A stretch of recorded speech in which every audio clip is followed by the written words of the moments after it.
Hello guys, welcome to 9th November's analysis, the Hindu analysis. ये हमने miss कर दिया था, इसको फटाफट से पढ़ देते हैं आज, ठीक है ना, क्योंकि आज हमारा दूसरा न्यूज़पेपर तो है नहीं है, तो ये वाला ही कवर कर लेते हैं। Kerala moves SC against governor again. अब देखिए यहाँ पर सुप्रीम कोर्ट के अंदर बहुत सारे स्टेट्स पहुंच गए हैं अगेंस्ट देयर गवर्नर्स, और हमने आर्टिकल 200 अभी अभी थोड़े दिन पहले बहुत ही डिटेल में कवर किया था, जिसके अंदर हमने डिस्कस करी थी power of governor to give assent to the bills. Assent माने गवर्नर जो अप्रूवल देते हैं बिल्स को, उनके बारे में अप्रूवल टू द बिल्स, ठीक है ना। और ये वाला डायग्राम आपने मेरी वीडियोस में बहुत बार देखा होगा, जिसके अंदर मैं आपको बताती हूँ कि बिल क्या है, प्रपोजल, कि ये लॉ होना चाहिए, प्रपोजल, ठीक है, प्रपोज्ड लॉ लिख सकते हैं हम उसको, ठीक है। और फिर वो जाता है पार्लियामेंट में या फिर स्टेट लेजिस्लेचर में अगर स्टेट है, और वहां से ये पास होकर के पहुंच जाता है प्रेसिडेंट या गवर्नर के पास, ठीक है ना। अगर पार्लियामेंट का है तो प्रेसिडेंट के पास, और अगर स्टेट का है तो गवर्नर के पास।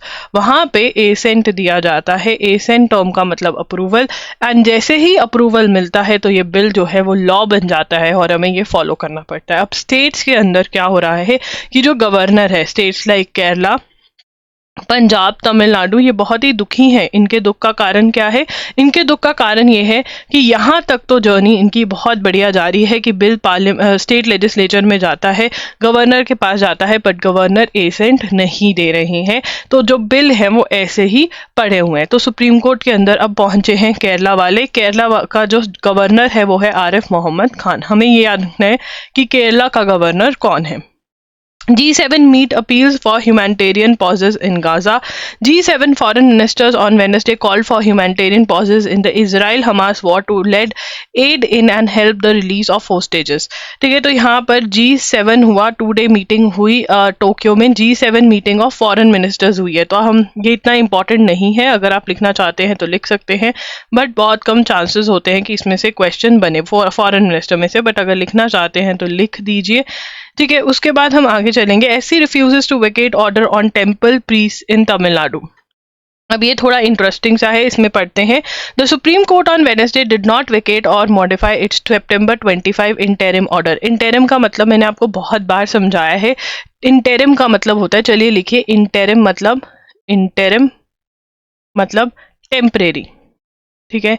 इंटरिम मतलब टेम्परेरी, देखिए टेम्परेरी होता है इंटरिम का मतलब, ठीक है ना। तो इंटरिम माने टेम्परेरी, तो ये टेम्परेरी ऑर्डर होता है जब तक कि केस डिसाइड ना हो, ठीक है ना। तो सुप्रीम कोर्ट ने क्या कहा है? The Supreme Court on Wednesday did not vacate और modify 25 September interim order issuing status quo in the Kashyap in temples governed by age old Agamas in Tamil Nadu, ठीक है ना। तो यहाँ पे सुप्रीम कोर्ट हम लिखेंगे, चलिए लिखते हैं साथ में। Supreme court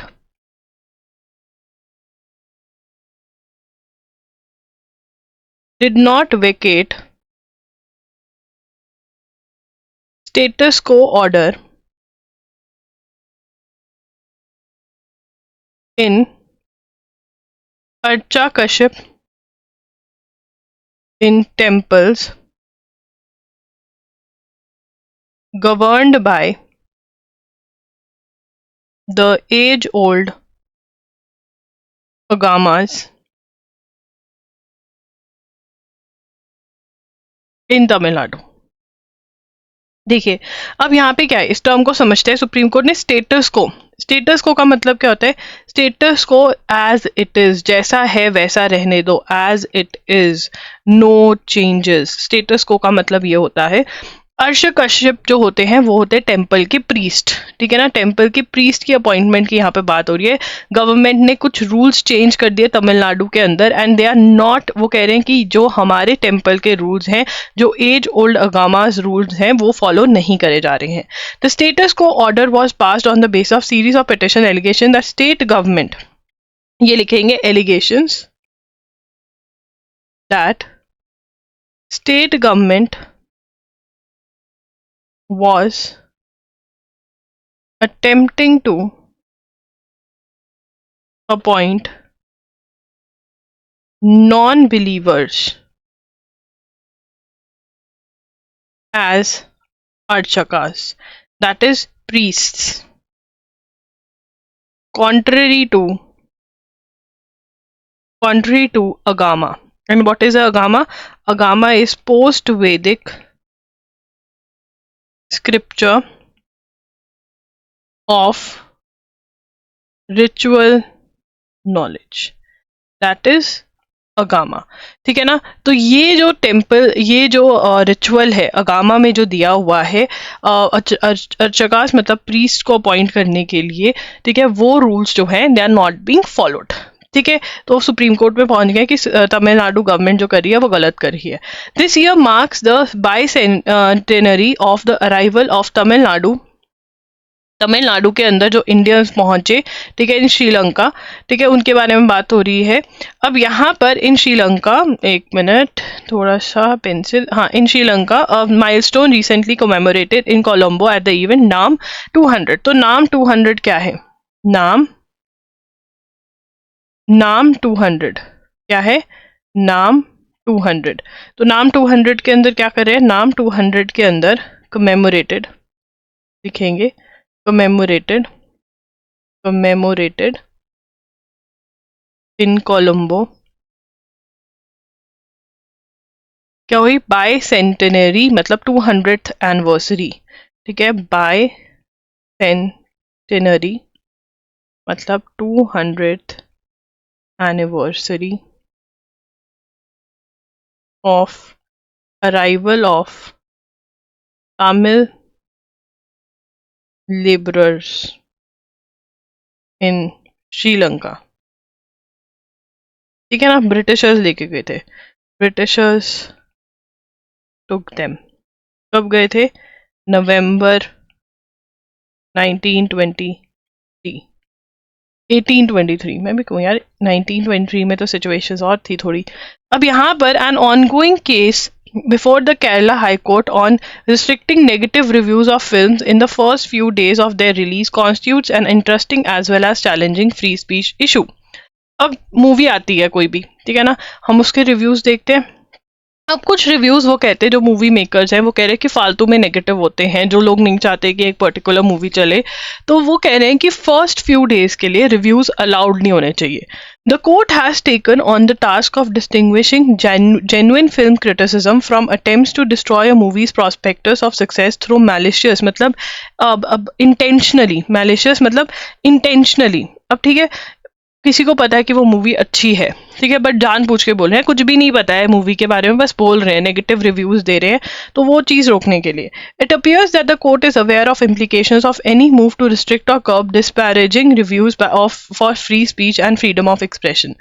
Film director Mufin Rauf has approached the court for a direction to the Information and Broadcasting Ministry and State Information Technology Department, among others, to ensure that social media and influencers and film reviewing vloggers do not publish any reviews of his film so in social media for at least 7 days from its release. ठीक है ना, 7 days of release तक वो क्या कह रहे हैं कि कोई भी रिव्यू ना आए.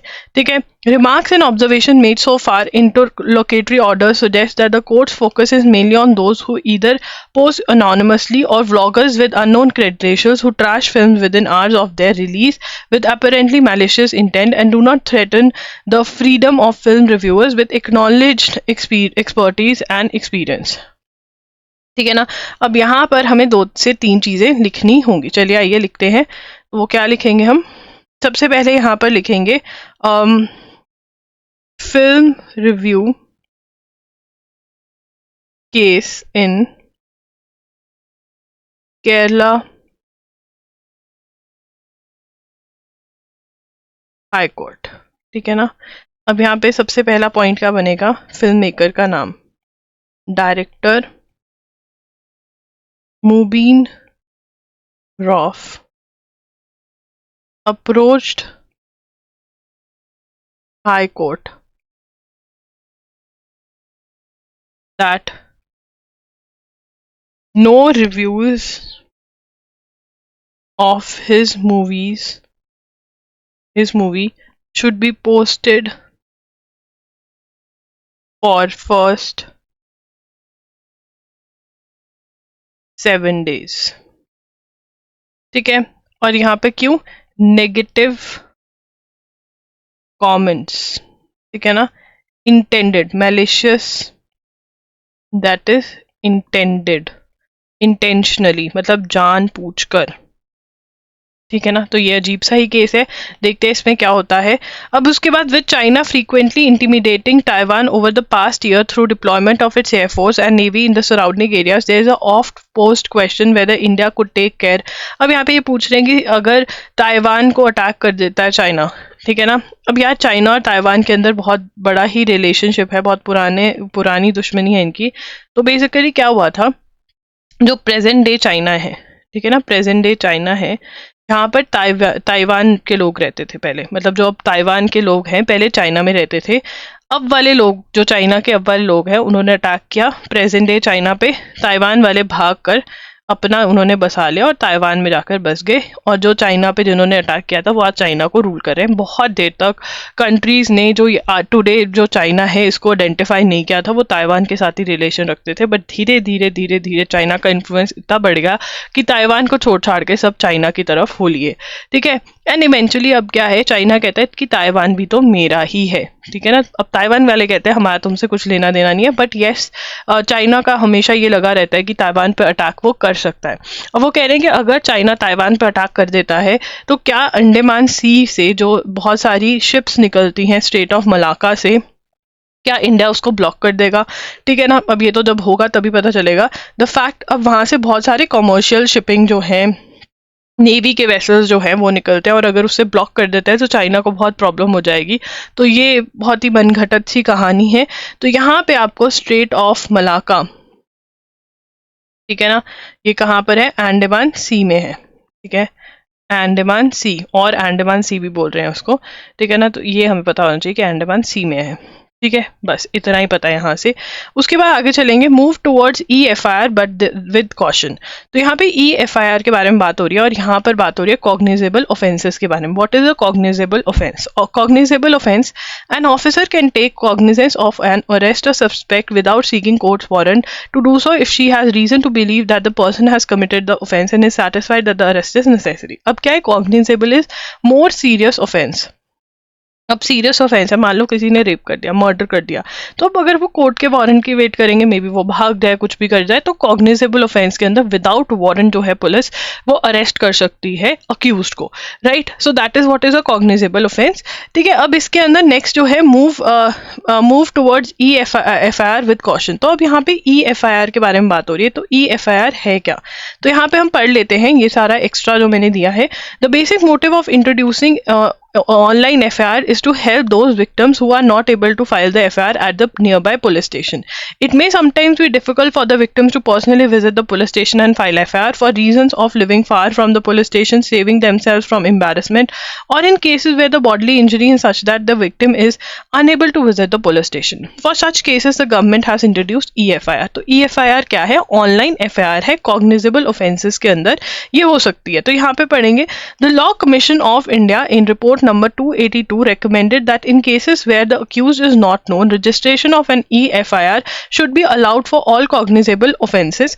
If the accused is known as a preliminary test, registration of an EFIR may be allowed for cognizable offences wherein the punishment provided under IPC and other laws is up to 3 years. अब इसके अंदर ये EFIR को और भी ज़्यादा वो कर रहे हैं कि किन किन केसेस में EFIR हो सकती है, ठीक है ना। EFIR, तो सबसे पहले तो EFIR क्या है?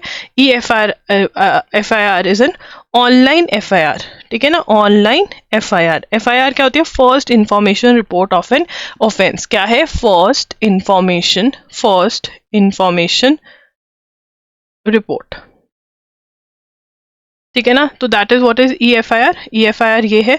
अब यहाँ पर जो नेक्स्ट चीज है, यहाँ पर लॉ कमीशन ऑफ इंडिया ने क्या रिकमेंड किया है? लॉ कमीशन ऑफ इंडिया क्या होता है? ये कमीशन जो है ये डिफरेंट लॉ के टॉपिक्स उठाता है, उनके ऊपर रिसर्च करता है और सजेशन देता है। तो लॉ कमीशन ऑफ इंडिया ने क्या सजेस्ट किया है? Has recommended. तो हम इसको ABC फॉर्मेट में पॉइंटर्स लिखेंगे। ए पॉइंट क्या है? EFIR should be allowed in for all cognizable offenses, ठीक है ना। अब हम ब्रैकेट में लिख लेंगे अरेस्ट विदाउट वारंट ठीक है, और स्लैश डाल के सीरियस ऑफेंसेस भी लिख देंगे ताकि हमें याद रहे, ठीक है ना। तो कब कर सकते हैं, if accused is known,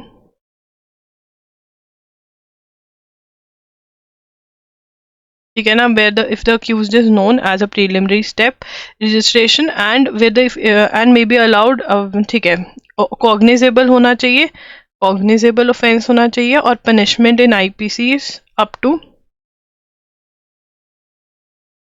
3 years, punishment up to 3 years, ठीक है ना। तो यहाँ पर ये अगर चीज होती है, मतलब कॉग्निजेबल ऑफेंस है, पनिशमेंट आईपीसी के अंदर 3 years है, तो EFIR अलाउड होनी चाहिए, ये बोल रहे हैं लोग, ठीक है। तो यस, यहाँ पर हम लॉस एंड डैमेज फंड पढ़ रहे हैं। लॉस और डैमेज फंड जो है क्लाइमेट चेंज के अंदर इसकी बात हो रही है कि क्लाइमेट चेंज को इसको हैंडल करने के लिए एक फंड बनाना चाहिए। तो यहाँ पे ऑथर बोल रहा है कि 2 तरीके हैं जिससे कि हम क्लाइमेट चेंज को के साथ डील कर सकते हैं और कर भी रहे हैं, लॉस एंड डैमेज फंड बनाकर और अडेप्टेशन कर कर। अब यहाँ पर हम अडेप्टेशन की डेफिनेशन लिखेंगे। Adaptation is the proactive response to climate change, the art of survival by which communities and countries make deliberate choices to prepare for and cope with climate related challenges। तो climate related challenges से deal करने के लिए, जो changes लेकर आए जाते हैं उसको हम अडेप्टेशन बोलते हैं, ठीक है। और LND क्या है, ठीक है, व्हाट इज LND? LND मतलब loss and damage fund. LND represents the irreversible consequences of climate change, impacts that can't be avoided और मिटिगेटेड थ्रू अडेप्टेशन एफर्ट्स। तो ये क्या बोल रहे हैं, लॉस एंड डैमेज को क्या बोल रहे हैं, irreversible consequences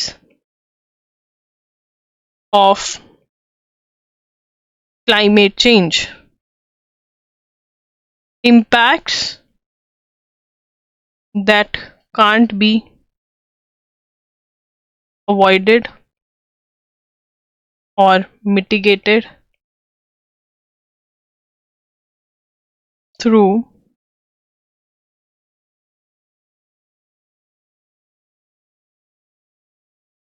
मतलब जो नुकसान हो गया, जो डैमेज हो गया, वो वापस नहीं हो सकता है, ठीक नहीं हो सकता है वो चीज, ठीक है ना। This income they encompasses the real loss and extend beyond monetary value and cut the core of human rights and well-being. LND includes economic losses, human casualties, the degradation of ecosystems and cultural heritage, ठीक है ना। LND क्या बोल रहे हैं कि वो loss, ठीक है ना, अडेप्टेशन तो है कि आप अडेप्ट कर रहे हो, चेंजेस लेकर आ रहे हो क्लाइमेट चेंज से डील करने के लिए, ठीक है ना। मान लो गर्मी एक एरिया है, वहां पर गर्मी इतनी नहीं पड़ती थी, अब गर्मी पड़ने लग गया, घरों की कंस्ट्रक्शन का तरीका चेंज हो गया, ठीक है ना, ये है, ठीक है, दैट इज अडेप्टेशन। LND क्या है, व्हाट इज LND? LND के अंदर मतलब कांट बी अवॉइडेड और मिटिगेटेड, मतलब एक बार वो हार्म हो गया तो उसका कोई यू टर्न है ही नहीं है। What is the loss and damage fund? The call for affluent nations to acknowledge their accountability for historic pollution is more than 30 years old. अब लॉस एंड डैमेज फंड क्या है, वो कह रही हैं जो कंट्रीज, ठीक है ना, कंट्रीज क्या कह रही हैं, लॉस एंड डैमेज फंड। देखिए, अब जो कंट्रीज हैं जो डेवलप कहलाई जाती हैं, जिनको बोला जाता है कि हाँ ये डेवलप्ड नेशंस है, उन वहां पर इंडस्ट्रियल रेवोल्यूशन सबसे पहले आई। इंडस्ट्रियल रेवोल्यूशन मतलब इंडस्ट्री सबसे पहले लगी, उन्होंने सबसे ज्यादा पॉल्यूशन भी किया, ठीक है ना। तो आज जो क्लाइमेट चेंज हो रहा है, ये किसकी देन है? ये USA की देन है, ये UK की देन है, ये यूरोप की देन है, ठीक है ना। तो they are responsible for it. उन्होंने पॉल्यूशन किया, अपनी कंट्रीज को हील कर दिया, और डेवलपिंग और अंडर डेवलप्ड और पुअर नेशंस को अपने किस्मत पे छोड़ दिया, ठीक है ना। सफर ये लोग भी कर रहे हैं, यूरोप में भी टेम्परेचर्स बढ़ रहे हैं, बट इनकी ही वजह से आज जो हुआ वो हुआ, ठीक है जी। ठीक है ना। तो लॉस एंड डैमेज फंड ये नेशंस को बोला जा रहा है कि तुम कंट्रीब्यूट करो उन डेवलपिंग नेशंस को, उन पुअर कंट्रीज को जिनको डील करना पड़ रहा है क्लाइमेट चेंज से, जिनकी कोई गलती भी नहीं है। Historic pollution has elevated the world's average surface temperature by more than 1 degree Celsius and is currently inflicting damage worldwide but specially in the poorest nations. At the 19th Conference of Parties (COP19) to the United Nations Framework Convention on Climate Change (UNFCCC) in Warsaw, Poland in 2013, representatives of member countries formally agreed to establish the LND fund. ठीक है ना। तो LND fund को मैं ये बोल सकती हूँ, क्या मैं ये लिख सकती हूँ, developed nations held responsible for pollution, ठीक है ना, अर्ली इंडस्ट्रियल रेवोल्यूशन, ठीक है ना। अब यहां पर at the 19th conference of the parties, that is COP19, to the UNFCCC, that is United Nations Framework Convention on Climate Change in Warsaw, Poland in 2013, agreed to establish LND fund. तो एक question अपने आप में ही बन गया, LND fund क्यों लेकर आया जा रहा है, कब लेकर आया गया, 2013 में वॉर्सो पोलैंड में COP19 के टाइम पर ये लेकर आया गया। ये क्या है, डेवलप्ड नेशंस हेल्ड रिस्पॉन्सिबल, तो उनको कहा गया तुम कंट्रीब्यूट करो, ठीक है ना, हेल्प करो पुअर नेशंस की। It was being created to provide financial and technical, ये लिखेंगे, it was created to provide financial and technical assistance to economically developed nations that were incurring LND due to climate change, ठीक है ना, जिनको जो face कर रहे थे LND। At COP25 Santiago network for LND was set up but countries didn't commit any fund. COP25 के अंदर, ठीक है, नेक्स्ट आ गया COP25 Santiago network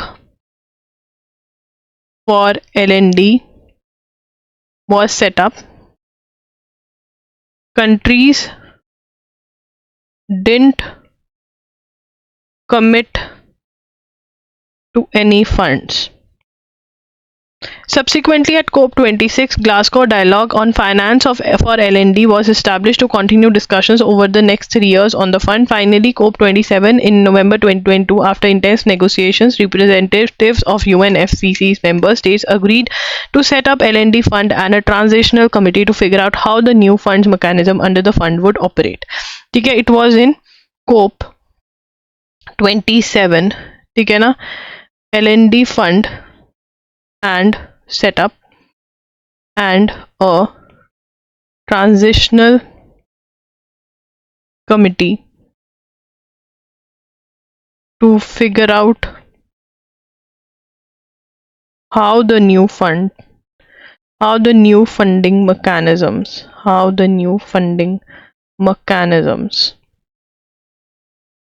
under the fund would operate, ठीक है ना। तो यहाँ पर इन्होंने बना दिया कि भाई फंड कैसे होगा। TC was also to prepare recommendation that country would consider, deliberate, or potentially adopt by COP28, but so far 4 meetings of TC have concluded with no clear recommendations, and herein an important problem.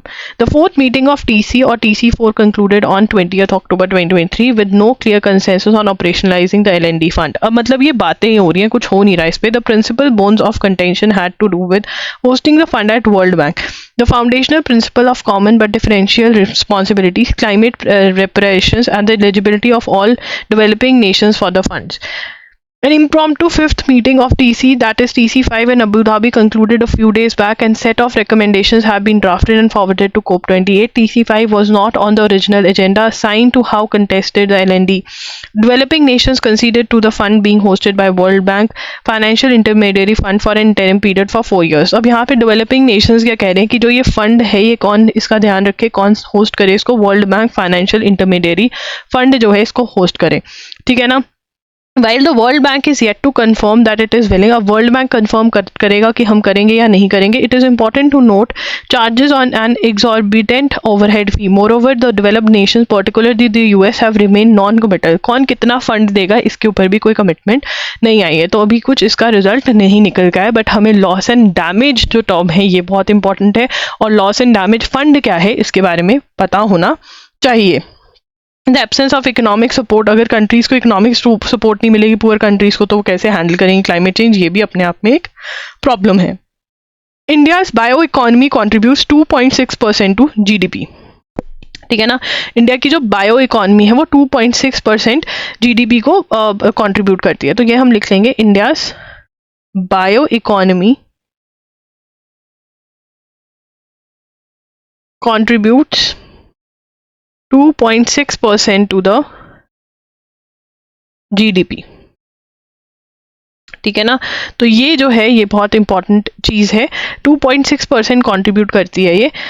In April 2023 department of biotechnology release इस bio economy report 2022 envisioning this contribution to be closer to 5% by 2030. This ambitious leap of $220 billion in 8 years will require मतलब अब ये क्या कह रहे हैं कि हम किस लिए कितना एम करेंगे, तो ये लिख लेते हैं. फर्स्ट पॉइंट बनेगा department of biotechnology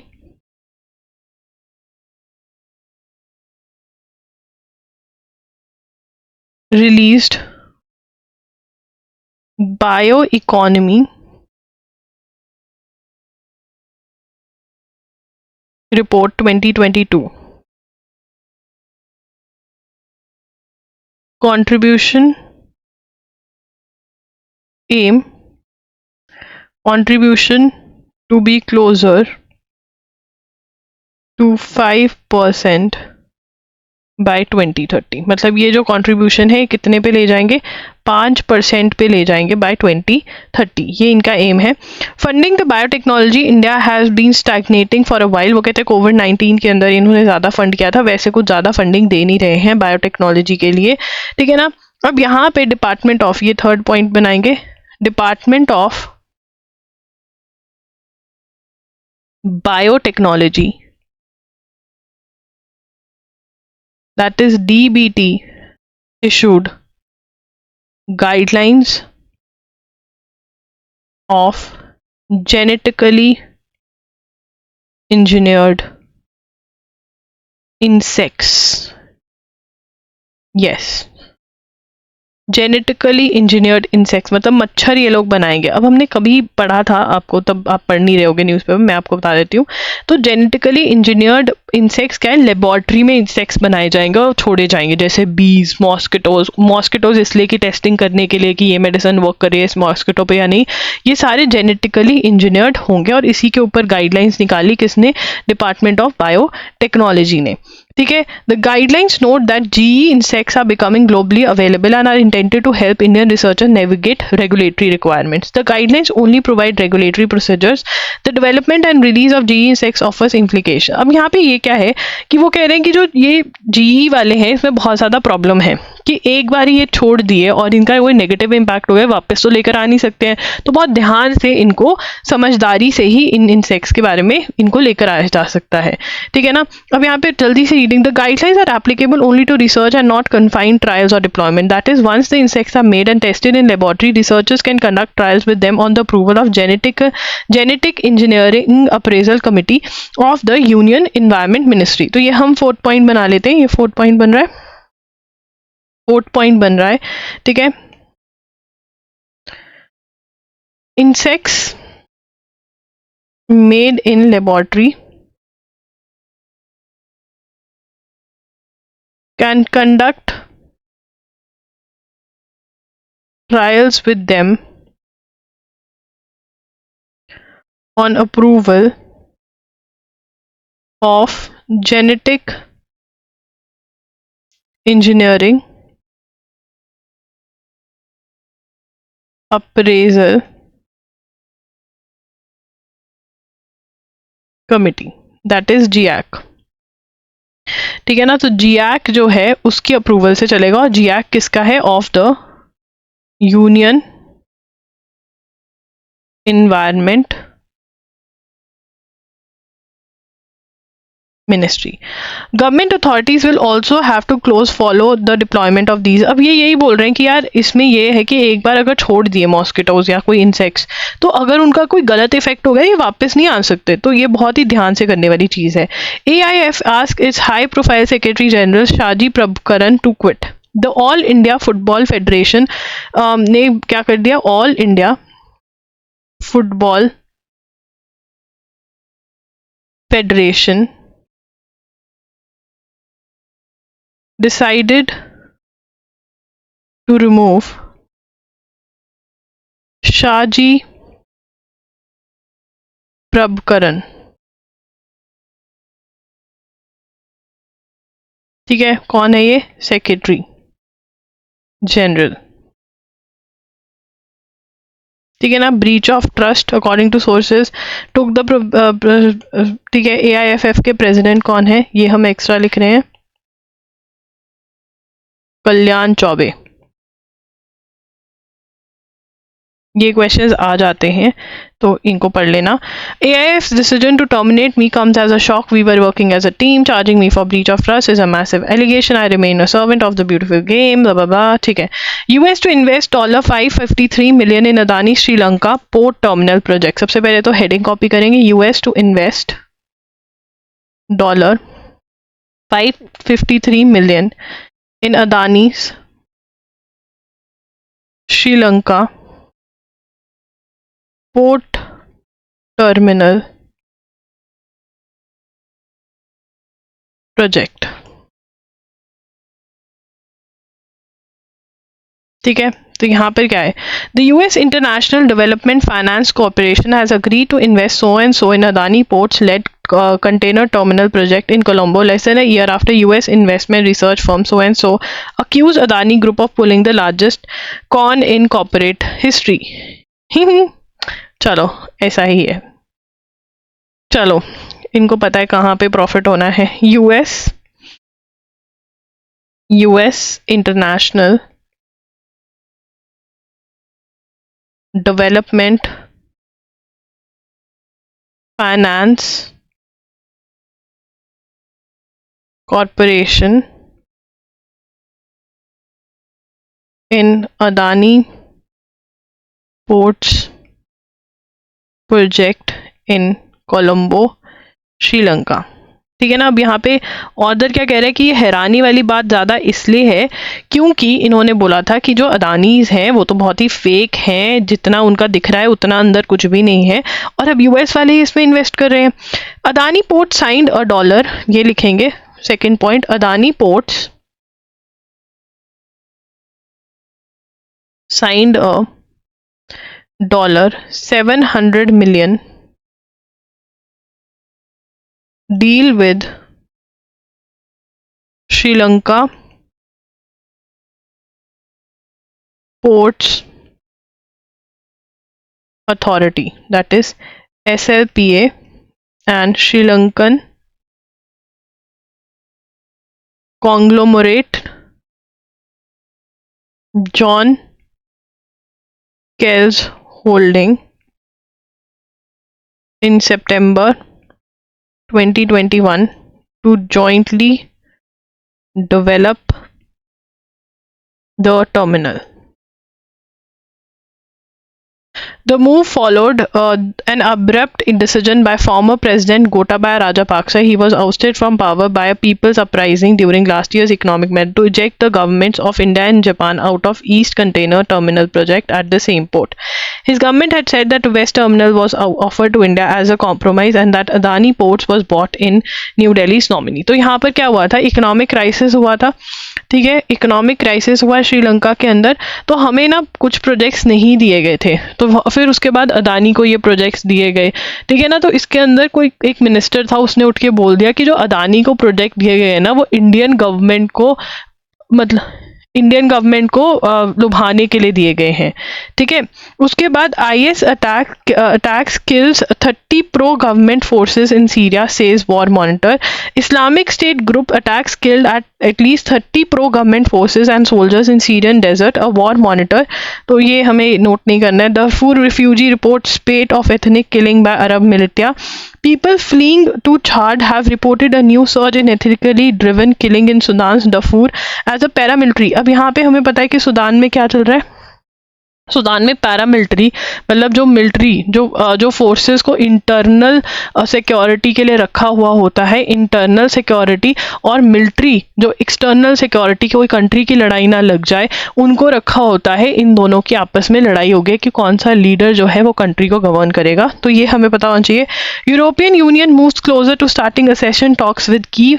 European commission, द EU's executive arm, on Wednesday formally declared that the bloc should begin accession negotiations with Ukraine. तो EU जो है यूक्रेन का मेंबर बन सकता है, ठीक है, सॉरी, यूक्रेन जो है वो EU का मेंबर बन सकता है, ठीक है ना। EU to begin accession negotiations with Ukraine as well as Moldova,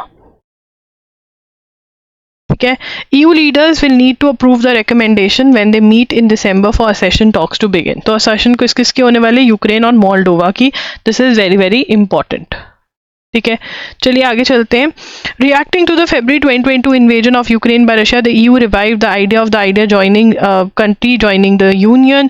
Joining the EU requires potential members to align their laws and economy with the Union and its operating principles. The EU has wanted Ukraine to undertake reforms on 7 dimensions, of which Ukraine will be expected to show further progress in tackling oligarch power, fighting corruption, और ये सब कुछ चीज़ें तो changes लेकर आने होते हैं, तो वो probably अब यूक्रेन जो है उस चीज़ पे बात करेगा। With regard to Bosnia and Herzegovina, the Commission recognized that the country has made progress on reforms, including the fighting organized crime, money laundering, and terrorism. However, the EU is looking for further reform threats for succession। ये सब कुछ देखेंगे। Ought to join Herzegovina, ये पढ़ ही लेते हैं, ये important है। यहाँ से पढ़ते हैं। The rights of minorities, Ms. von der Leyen said she was able to convince herself that 90% of the reforms the EU required of Kyiv has been taken and that further reforms were continuing. The European Union also granted Georgia candidate status। now यहाँ पे हो गया ना, second point का बनेगा European Commission granted Georgia candidate status, ठीक है, with the undertaking that certain reforms are carried out। With regard to Bosnia, ठीक है, Bosnia and Herzegovina, recognize the country has made reforms। उन्होंने बोला ना कि अगर EU का पार्ट बनना होता है तो आपको कुछ चेंजेस लेकर आते हैं लॉज में, वो कह रहे हैं वो लेकर आ रहे हैं। However, the EU is looking for further reform। EU चाह रहा है कि वो और चेंजेस लेकर आए तब वो मेंबर बनाएंगे। उसके बाद threats of succession, clamping down on media, LGBT rights by the autonomous Republika entity within the country। उसके बाद Bosnia Serb leader Milorad Dodik has said in August that rather than joining the EU with its conditionalities, Bosnia and Herzegovina ought to join BRICS, a grouping of Brazil, Russia, India, China and South Africa, with 6 additional countries in the process of joining the bloc। Enlargement is vital policy for European Union। Completing our union is the call of history, the natural horizon of our union। तो यहाँ पर ये जो है, ठीक है, Bosnia और जो ये है अभी इनको मतलब ये प्रोसेस में है कि बनेंगे या नहीं बनेंगे, चेंजेस लेकर आने की पूरी कोशिश करी जा रही है। ये को कैंडिडेट स्टेटस दे दिया है और इनका सेशन स्टेटस जो है वो दोनों कंट्रीज का चलेगा EU को ज्वाइन करने में। Union Home Minister seeks Aadhaar authentications of prisoners and jail visitors।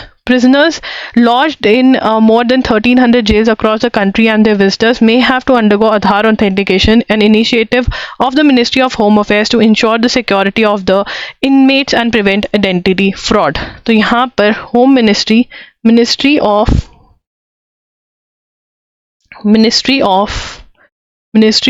Home Affairs,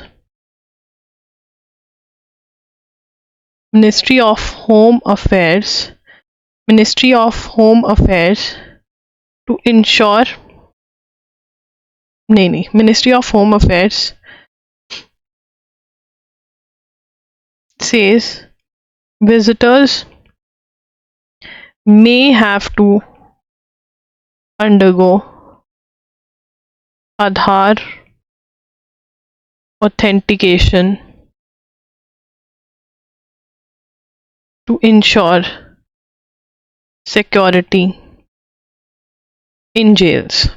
ठीक है ना, जो इनमेट से मिलने जाएंगे तो वहां पर दिखाना. MHA has written to states and union territories asking them to utilize the Aadhaar authentication of prison inmates and their visitors with a view to strengthening the safe and secure custody of prisoners and also to ensure the delivery of Aadhaar benefits to which they are entitled. After issuing a notification, the prison department authorities authorizing them to ensure Aadhaar authentication of prison inmates and their visitors under the provisions of Aadhaar authentication for good governance, social welfare, innovation, knowledge rules 2020. The MHA said National Informatics Center NICE Prisons has developed a standard operating procedure for Aadhaar linking authentication of prisons and visitors. अब यहाँ पे second point, हमारा first point क्या बनेगा? National Informatics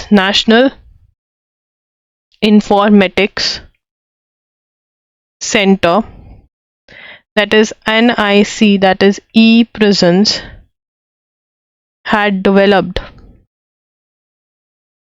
a standard operating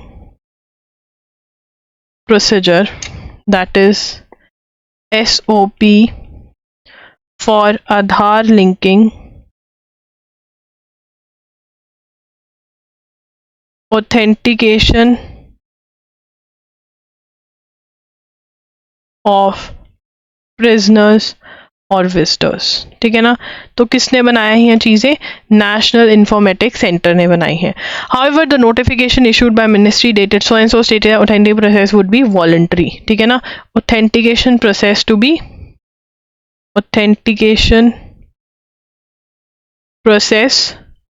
to be voluntary, मतलब it is not compulsory. उनकी choice है, वो करना चाहें तो कर सकते हैं, नहीं तो नहीं. 11.5 crore PAN card deactivated for not linking with Aadhaar. ये हम लिखेंगे 11.5 crore permanent account numbers, that is PAN, have been deactivated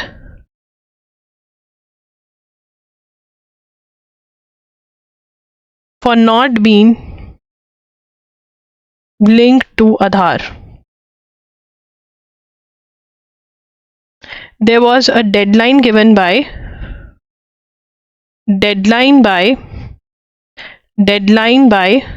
CBT, that is Central Board of Direct Taxes. ठीक है ना. अब ये जिन्होंने लिंक नहीं किए, for existing PAN holders who are allotted. अब इसमें केस क्या हुआ है कि अगर जिसका डेडलाइन से निकल गया तो क्या करें. ठीक है ना, किसी ने केस भी किया इस चीज़ पे. For existing PAN holders who are allotted PAN on or before 1 जुलाई 2017 it is mandatory to link PAN and Aadhaar. ठीक है, तो यहाँ पे सेकेंड पॉइंट बनेगा for existing PAN holders who were allotted PAN on or before 1st July 2017, it is mandatory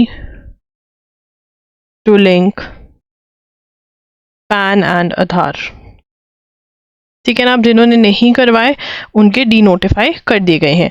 WHO hailed India's success in managing TB. Ministry, India has made tremendous progress in improving. ये हम लिखेंगे India made tremendous